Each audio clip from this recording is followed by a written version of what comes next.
Welches Land ist schöner? Griechenland oder die Türkei? Wo schmeckt das Essen besser? In welchem Land sind die Frauen hübscher? Istanbul oder Athen? Izmir oder Thessaloniki? Was ist leckerer? Döner Kebab oder Gyros? Tzatziki oder Cacık? Baklava oder Baklavadaki? Ob ihr es glaubt oder nicht, das sind Fragen, die mich auf Instagram fast jeden Tag erreichen, und aus diesem Grund habe ich mich heute dazu entschlossen, diesem Interesse mit einem kurzen Video nachzugehen. Erst ein kurzer Disclaimer. Natürlich geht es in diesem Video nicht um einen seriösen Vergleich der beiden Länder. Und es ist kein Geheimnis, dass es zwischen diesen beiden Ländern eine gewisse Rivalität gibt, die auf die Geschichte und auch auf die Politik der Region bis heute zurückzuführen ist. Aber auch darum wird es heute nicht gehen, also um politische und historische Aspekte, sondern es geht heute ganz einfach nur um meine persönliche und individuelle Erfahrung und Meinung. Viel Spaß, los geht's. Beide Länder sind Mittelmeerländer und genießen wenig überraschend auch das mediterrane Flair. Das heißt, man ist mehr draußen, man verbringt mehr Zeit mit Freunden, man hat einfach viel Spaß zusammen und genießt das Leben. Die Cafés in beiden Ländern sind fast immer voll, bei gutem, aber auch bei schlechtem Wetter. Man kann also schon fast sagen, dass das Zusammensitzen, das Kathome auf Griechisch oder das Oturmak auf Türkisch, dass das fast schon ein Hobby ist oder eine wichtige soziale Komponente. Aber dieses soziale Gefühl, dieses Miteinander, dieses Warmherzige, betrifft nicht nur Freunde und Nachbarn und Verwandte, sondern betrifft auch teilweise Fremde, viel mehr als das in anderen Ländern der Fall zu sein scheint, und zwar in beiden Ländern, sowohl in der Türkei als auch in Griechenland. Was mir ebenfalls an beiden Ländern positiv auffällt, ist, dass Traditionen noch einen höheren Stellenwert haben und dass es mehr Kontakt zwischen den jüngeren und älteren Generationen gibt. Dieses Leben in der Sonne, dieses etwas langsamere, etwas gemütlichere Leben mit weniger Stress gefällt mir in beiden Ländern wirklich sehr, sehr gut.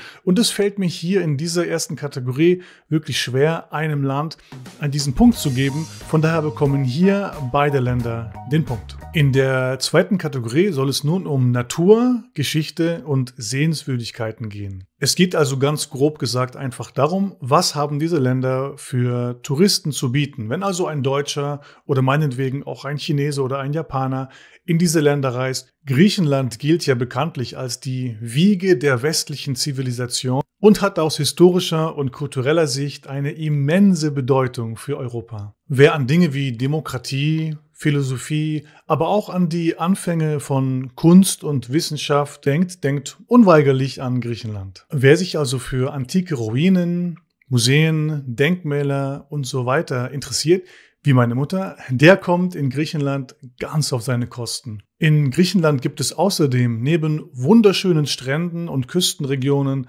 auch Berge, wunderschöne Wälder, Nationalparks und viele andere wunderbare Schätze. Man muss aber ganz klar sagen, dass alles, was ich soeben aufgezählt habe, Natur, Meer, Berge, Geschichte, Sehenswürdigkeiten und so weiter, genauso auch für die Türkei gilt. Das heißt also, dass ganz klar beide Länder enorm viel zu bieten haben aus touristischer Sicht. Von daher bekommen wieder beide Länder jeweils einen Punkt. Und wenn du schon in der Türkei oder in Griechenland warst, kannst du mir gerne schreiben, wo du warst, was du dort gemacht hast und wie es dir dort gefallen hat. Ich persönlich wohne in der Türkei, in Izmir, zumindest 6 Monate im Jahr und bin jetzt im Moment 2 Monate in Griechenland auf Kreta. Und im letzten Jahr war ich ebenfalls 1 Monat in Thessaloniki. Lernst du Deutsch und suchst einen Online-Deutschkurs? Dann schau auf jeden Fall bei unseren Deutschkursen mygermancourses.com vorbei. Kommen wir nun zum dritten Punkt, Gastfreundschaft und Begegnungen. Generell kann man sagen, dass die Menschen in südeuropäischen Ländern viel warmblütiger sind als wir Deutschen beispielsweise. Man kann also sagen, dass die Menschen mehr Emotionen haben oder mehr Emotionen zeigen. Lustige und freundliche Begegnungen mit Fremden in einem Geschäft, auf der Straße, im Park, mit Taxifahrern und so weiter, habe ich in beiden Ländern sehr viel erlebt, aber ich muss sagen, doch noch etwas mehr in der Türkei. Von daher geht für mich der Punkt Gastfreundschaft und nette, freundliche, lustige Begegnungen, Interesse an fremden Menschen. Dieser Punkt geht für mich doch an die Türkei. Kommen wir nun zu einem lustigen Streitpunkt. Punkt Nummer 4, Kulinarisches. Griechenland war ja bekanntlich 400 bis teilweise 500 Jahre Teil des Osmanischen Reichs und von daher ist es wenig verwunderlich, dass die Küche sehr, sehr viele Gemeinsamkeiten aufweist. Und in diesem Kontext kommt es sehr, sehr oft zu Streitigkeiten, die zum Glück meistens auf eine sehr humorvolle Weise ausgetragen werden. Es geht also darum, ob die Griechen oder doch die Türken dieses oder jenes Gericht, dieses oder jenes Getränk erfunden haben. Ist beispielsweise Tzatziki eine griechische Erfindung oder ist Cacık die ursprüngliche Version und der richtige Name und somit eine türkische Erfindung?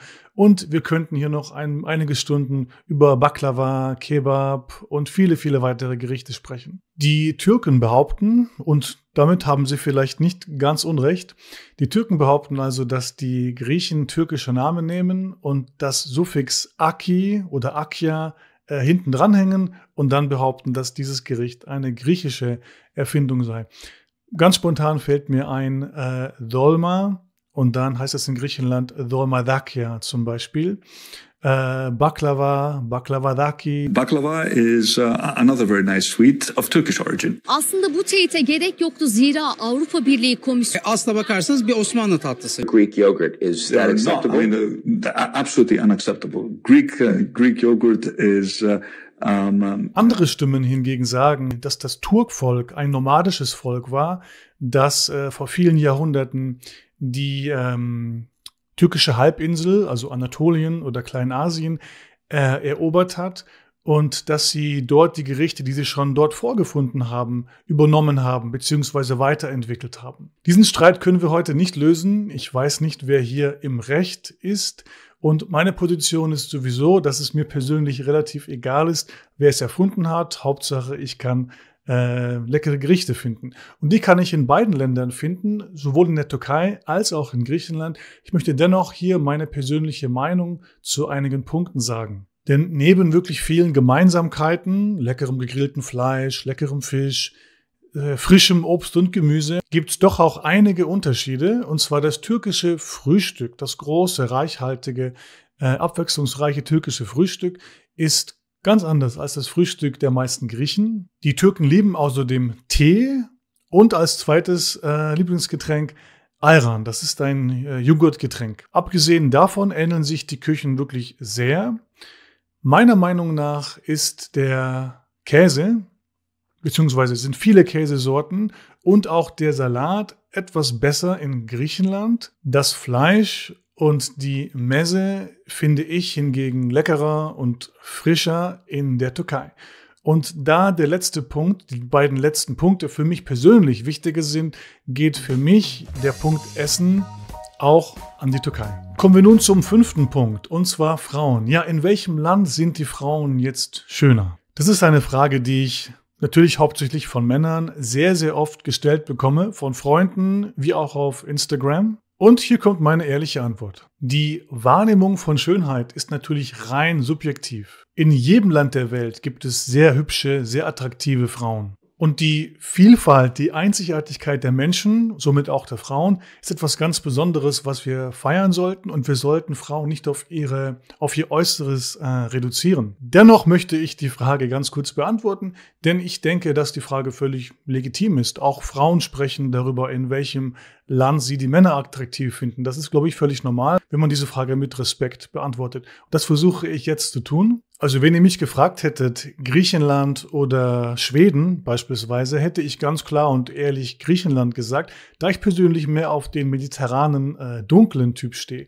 Da aber die Frauen sich in der Türkei und in Griechenland wirklich sehr ähnlich sehen, sage ich hier ganz ehrlich, dass es in beiden Ländern sehr viele hübsche Frauen gibt und von daher bekommen noch einmal beide Länder einen Punkt. Zusammenfassend kann ich sagen, dass beide Länder wirklich wunderschön sind. Ich würde auch gerne in Griechenland leben, aber wer mich kennt, weiß, dass für mich persönlich die Türkei doch gewinnt.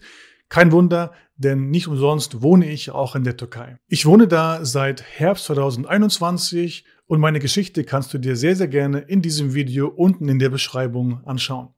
Schreib einen Kommentar und das war's. Bis bald, bis zum nächsten Mal. Mach's gut.